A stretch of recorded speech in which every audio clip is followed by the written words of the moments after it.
ఆయన ఎప్పుడు నీతి మార్గాన్ని వెళ్ళలేదు. ఇవాళ కూడా మనం చూస్తే ఆయన నీతి మార్గం ఆయన బలం. అందువల్ల ఆయన వల్ల మనం నేర్చుకుందంటే మనం ఆయనలాగా లీడర్షిప్ జాబ్ చేస్తే మనలో బేసిక్గా ఆ నీతి మార్గం ఉండాలి. అదే. So it is because of their moral character only these people has evolved as a revolutionary, not otherwise. Otherwise they couldn't have evolved as a revolutionary. And they still remain revolutionary even after so many years of their passing away. So that is the strength of morality and moral system. And this we need to inculcate in our organization.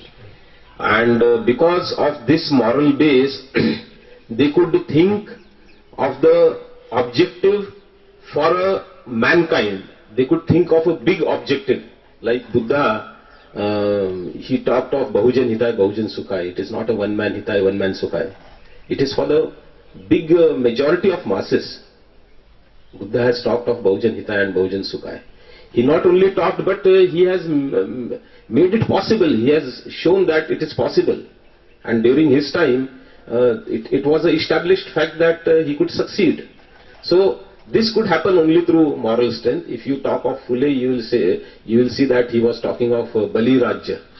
Bali Rajya was the most peaceful period, historically most peaceful period. Everybody was happy, and he wanted that sort of situation should come back in India. So he was thinking on those lines. Baba Sahib was thinking on lines of liberty, equality, fraternity. Now liberty, equality, fraternity is another big thing, very big thing. It is not only limited to words. So what I am trying to derive from all this forefathers is that because of the moral strength, they could think big. Because of the moral strength, they could overcome the obstacles, distractions, and whatever the counter forces they had encountered, they had come across. They could overcome all these things only because of moral system, which I feel is lacking in our present organizations. అందువల్ల మన నాయకులను గమనించి వాళ్ళ జీవితాలు గమనించి నేర్చుకుందంటే వాళ్ళకున్న ఒకే బలం ఏంటంటే వాళ్ళ నీతి మార్గం. ఎక్కడ ప్రాబ్లం వచ్చి సరే వాళ్ళు ఎప్పుడు నీతిని వదలలేదు. ఇంకో మాట వస్తే వాళ్ళ జీవితానికంటే నీతికి ఎక్కువ ఇంపార్టెన్స్ ఇచ్చారు. ఇవాళ కూడా మనం వాళ్ళ గురించి మాట్లాడుతుంటే కారణం ఏంటంటే వాళ్ళు మనకు చూపించిన మార్గం, వాళ్ళు చూపించిన మార్గమే కాదు, వాళ్ళ పర్సనాలిటీలోనే నేర్చుకోవాల్సిన విషయాలు చాలా ఉన్నాయన్నమాట. నీతి విషయానికి వస్తే వాళ్ళు ఎక్కడ వాళ్ళ నీతి మార్గాన్ని విడో లేకపోతే కాంప్రమైజ్ అయ్యో ఏదో నాకెందుకు అనవసరం అనుకోకుండా వాళ్ళు కొన్ని మార్గాన్ని నిలబడ్డారంటే వాళ్ళ గురించి మనం నేర్చుకున్నారు. ఇవాళ మనం నేర్చుకుందంటే ఏ నాయకుడు కూడా నీతి లేకుండా, నీతి ప్రవర్తన లేకుండా ఎక్కువ కాలం మనలేడు. ప్రస్తుతం మనకున్న సంక్షోభం ఏమిటంటే మన నాయకులు ఒక స్థాయి దాటినాక నీతి కొరవడింది అన్నమాట, ఎక్కడో కాంప్రమైజ్ అయిపోతారు. అందువల్ల మొత్తం మూవ్మెంట్ ఫెయిల్ అవుతుంది. అందువల్ల వాళ్ళ దగ్గర నేర్చుకుందంటే వాళ్ళు చెప్పిందే కాకుండా వాళ్ళ పర్సనాలిటీ నుంచి కూడా మనం కొన్ని నేర్చుకోవాలన్నమాట. I was just asking whether it is going too long or I should cut down. Okay. So this is one point with reference to failure organizations I had mentioned in detail. And second point which I had noticed is, of course, here you will realize that the necessity of Buddhism occupies the prime place. Now the second thing which I said was we are not able to achieve our objective.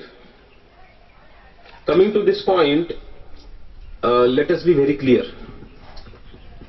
In post-Ambedkar era, all the organizations which were founded, it was very few organizations which started with the objective of social change.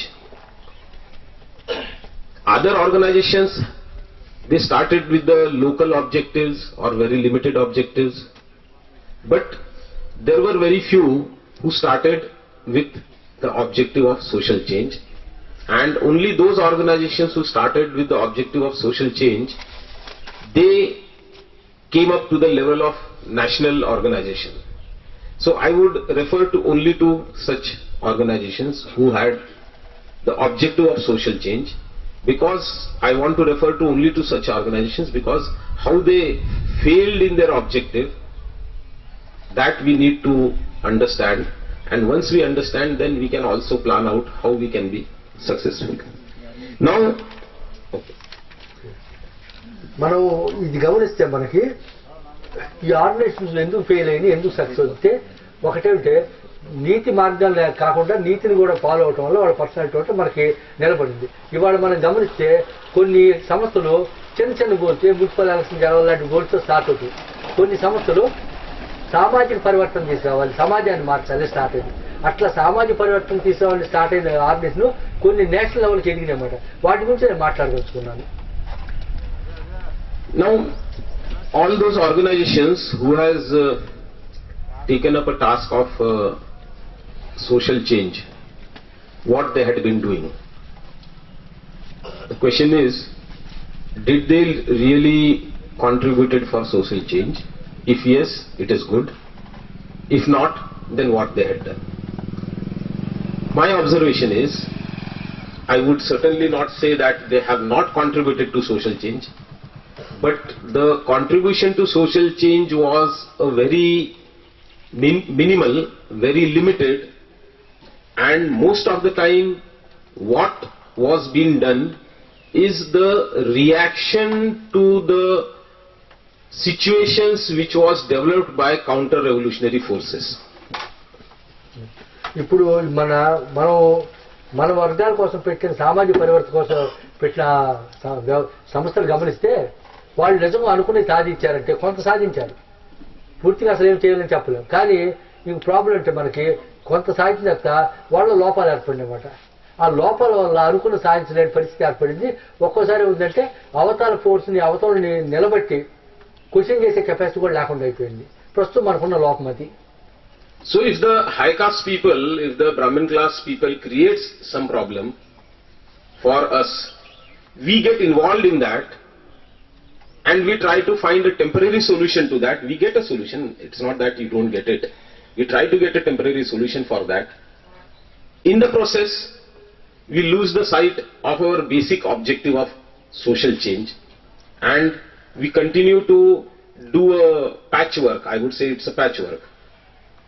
And patchwork cannot bring in the social change. For example, let's say periodically sometime the reservation issue comes up and the whole society is agitated. The whole society reacts, our reservation is going to end. So everybody comes on the road.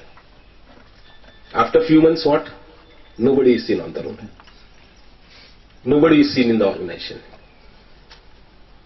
There was a Marathwada University renaming agitation in Nagpur. The long march was led from Nagpur to Aurangabad. I had seen that there were lakhs of people voluntarily jumping into that movement. It was not a movement, it was yet to evolve as a movement. But that procession which started from Nagpur, all the connecting villages, they used to simply add their numbers in that procession, and it was a very huge procession. Now the question is, why such a spontaneous response was there? I would say it was only a reaction. Just because somebody is trying to play with the name of Baba Sahib, somebody is trying to defame the name of Baba Sahib, your sentiments are reacting. Now, if such is the approach, you cannot build the movement or organization. Organizations or movement cannot be built by reaction. Most of the social organizations which I see, they at times or many times jump into reaction mode. They at times keep criticizing Brahmanism, but they don't teach that if we are criticizing Brahmanism, what alternate or next thing we should do. This is the basic problem. Many times in this process, we get dragged away in the wrong things at times. Say for example, I was talking to some people, in Nagpur there was one demonstration, and that demonstration was demanding that the atrocities law of Government of India should be renamed as terrorist law. Should be renamed as